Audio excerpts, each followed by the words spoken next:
So basically what's happening is that the CSA is now going to be run by Tim, Jason, and Sam at Obercreek. And as we have put out in some of the notices before, what it's going to look like to CSA members is going to be a lot of the same. The pickup is going to be here next year, and but the land, the food eventually will be grown at Obercreek. All of the membership, a portion of all of the membership sales will go to Common Ground to run our nonprofit programming.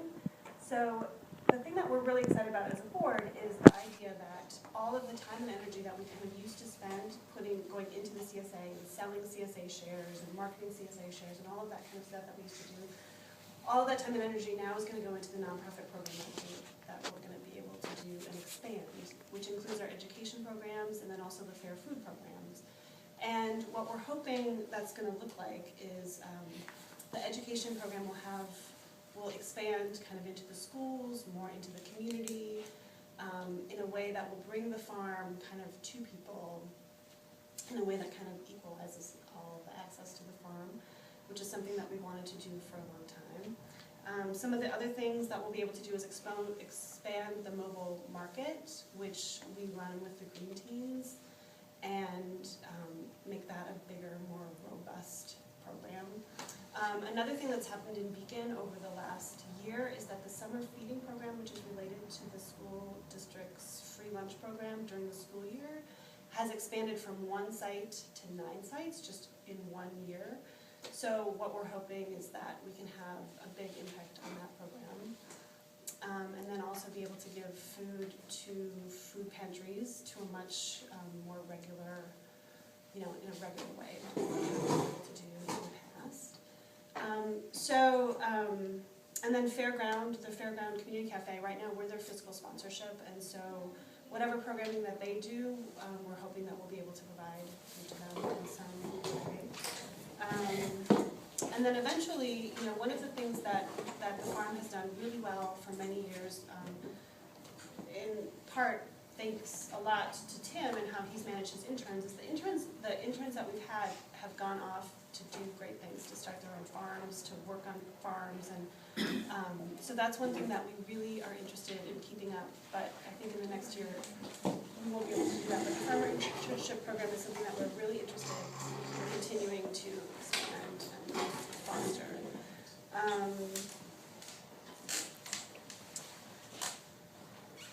And then just to talk about, so again, some of the reasons that we kind of decided that this was a good decision, just to give you a little bit of that background. The CSA portion of Common Ground has always been subsidized by the nonprofit work of the farm. So it's kind of been a little bit of a flip-flop. The CSA has never really paid for itself. The price, we wanted to keep the share prices low and affordable, but it's never really paid for itself. So we always had to subsidize from the nonprofit part of the farm that actually made a little bit of money. So there was a lot of pressure to make the finances kind of come out at the end of the year, and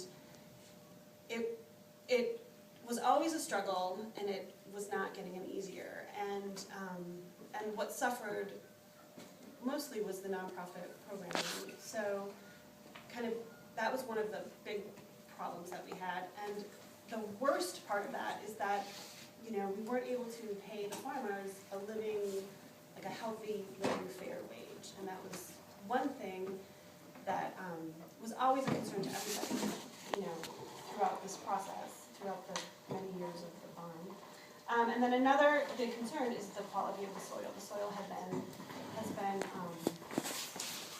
providing for many, many families over the years, and not always been allowed to rest in the way that it should be. And then kind of put on top of that, the hurricane that we had last year kind of devastated us that much more. The soil just needs some time to rest. So what we're hoping to do is we are hoping to hire a farmer to grow food next year, which would go towards these nonprofit, towards education, towards the summer feeding program, towards the food pantry, towards the nonprofit. but it will also be on a much, much smaller scale, to allow, you know, Tim and Sam have done enormous work towards the sort of soil fertility, and we're just gonna continue that work that they've done. We have a 3-year, we're finishing the first year of a 3-year plan, which we're guaranteed. We hired a soil consultant last year, so he's guaranteed that it'll be nice and healthy and last after 3 years, so that's part of the plan. So, and then just to give you, I'm gonna go ahead and introduce Alex, and just to give you an idea, I don't know if everybody here knows this, but we have a high tunnel. You know, if you hear us throwing around the term high tunnel, we already grow food in a high tunnel on Obercreek property. So we've had a relationship with Obercreek for many years, and Alex has been such a huge support to the farm over the years. And so the way that we, you know, are characterizing this whole process has always been as a partnership, and we just feel like we're entering into this wonderful partnership that really is going to work. You know, I think it's really going to benefit all of us, and I think it's really going to turn out to help us all be able to do some really great things in the community. So, without any further ado. Thanks, Beth. Anyway, hello all. My name is Alex Reese, and myself and my brothers and sister own a farm in Waventers Falls. Many of you may know it. It's in the hamlet of Houstonville on New Hamburg Road as you drive down toward the New Hamburg station. And you know, I've been for a long time supporter of local agriculture that's community-based. I think it's really important for this region, and as a result, I don't know, 10 or so years ago, I came across Common Ground Farm and thought it was fabulous. The meeting that I first had with the farmers was a little bit of a gulp factor because it was November and they were living in tents. And so I said, well, wait a minute, there was a unit, we have a couple of rental houses, and there was a unit free, so I said, you better come and live in this unit for the winter. Well, that continued, and it's the same unit now that Tim and Sam are living in, and that was my first contribution to Common Ground Farm. The second was when Tim approached with the concept of a high tunnel and off-season growing. I thought it was a fascinating addition to what a Northeast farm could do.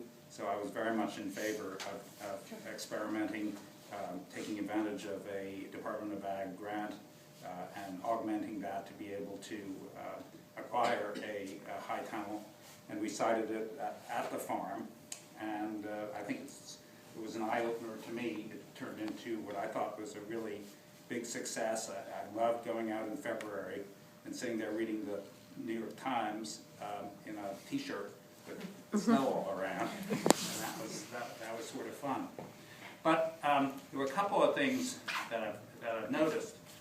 Obviously, the farmers before Tim and Sam came, they decided that they wanted to move on and own their own farm, move back to the Midwest. And you know, I started thinking, you know, if we're really going to make agriculture in the Northeast work, we're going to have to keep farmers here, and we're going to have to make their farming sustainable. And we have all sorts of concepts about sustainable agriculture here, in terms of organic, in terms of soil fertility. One of the most important parts of sustainable agriculture is being able to give farmers a career that's economically viable, that gives them the possibility of things that a lot of us want, like a house and send their kids to college and things like that. And that's sort of lacking here in the Northeast. There's been a huge move to try to rekindle agriculture here, and yet without the economic basis of it, it's not going to go anywhere.